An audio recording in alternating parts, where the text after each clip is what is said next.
It's the best time of year. It's time to start seeds. Hi, my name is Steve Stumbers. I'm with Purple Cow Organics. We're out here in the chilly porch today.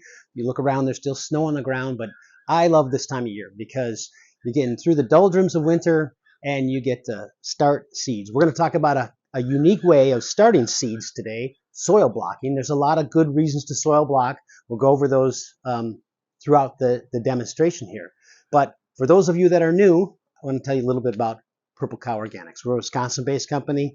Everything we do is based on a plant-based material feedstock. So all the products we make come from 100% plant-based materials, and there's a reason for that. When we're making products, and we're really focused on the biological side of the products we make, we want to make sure there's a robust, diverse, but also a balanced microbial community. So the fungal, the bacteria ratio matters to some, and you just really want a good, robust microbial population in everything you do. So we'll make our foundational composts filled with good biology. They become the driver behind a lot of the other grower mixes we make. So we talk often about the benefits of an alive mix versus a sterile mix, and that's really where biology comes in.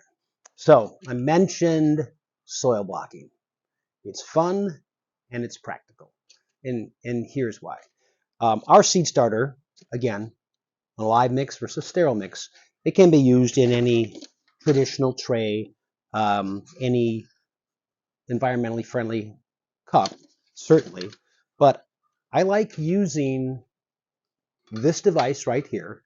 It's called a soil blocker, and I'm going to do a demonstration, and we're going to show how and the whys behind the benefits of soil blocking. Basically, it comes down to this.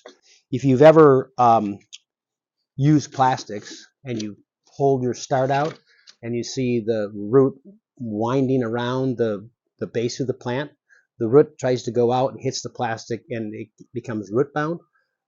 Soil blocks won't do that. They air prune. So when the roots go out, they feel the air, they'll go back into the block itself. So that's one of the benefits. The other is when you have a good mix and you take a block, you can simply dig a hole and drop the plant right in. It's like a biological depth charge into your soil. So it's really easy to plant when the time comes to move it from indoors to outdoors. And of course, the third reason is, from an environmental standpoint, using less plastics is always a good thing. So soil blocking is fun, it's practical, and it's really good for your plants.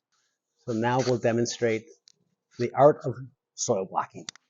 What I've done here is simply opened a bag of the seed starter. Any old tub works. You want to have a flat bottom. That's kind of the key.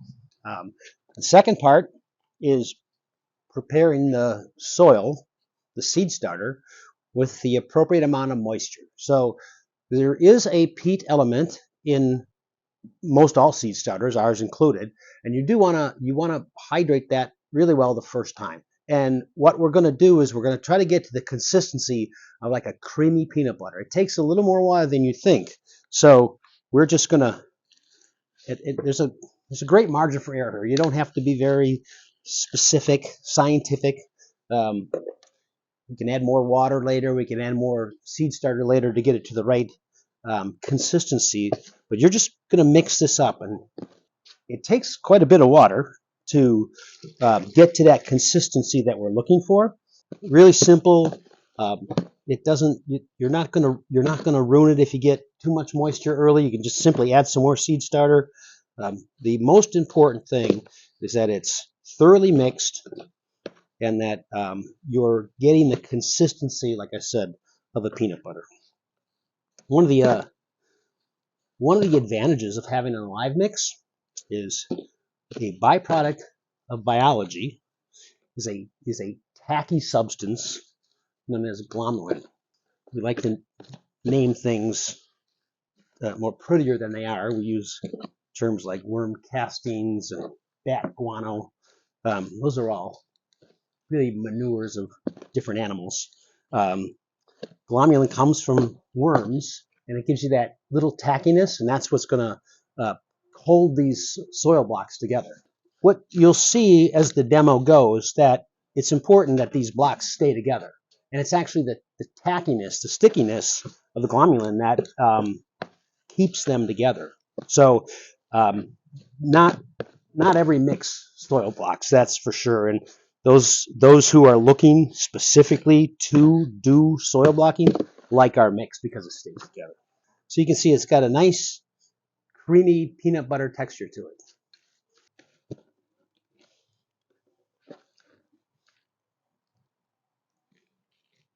So I like using the 2-inch blocks because by the time you get the tray full, there'll be about 60 plants, and that's about enough plants for a 4x8 standard raised bed at your home. What this actually does, it just creates space for the blocks, and then it pushes them out. And there's these little dibbles here for, that's where you're going to put the seed when we're finished. Move your soil blocker around, and you start to see water just coming up on top of the soil blocker itself. And you're going to just put a lot of downward pressure. You see there's water just coming up here. This is perfect. It's all stayed together. And now it's simply a matter of finding your tray, downward pressure, and then the blocks come out. So again, because of the texture, they're going to stay together. You've got a perfect little place to start your seeds, and we'll go over how you cover that up and finish them off just before you put them under your grow lights. So we're ready to put the seeds in the soil blocks. This tip, maybe the best tip that you're going to get all season. This was given to me by a professional grower. A lot of times we're going to do peppers, and they're pretty easy seeds to work with, but a lot of times you have really tiny seeds. This tip will help you out. Toothpick, water, paper plate. Simply dunk the toothpick into the water, and what that'll allow is the seed will hold to the toothpick. So you can pick it up, touch it on the side of the pre-made hole, and you can go ahead and easily plant your tray. Well, thanks for tuning in today. I enjoyed having you here. Hopefully you took a tip or two along with you. Steve with Purple Cow Organics. Thanks for stopping in.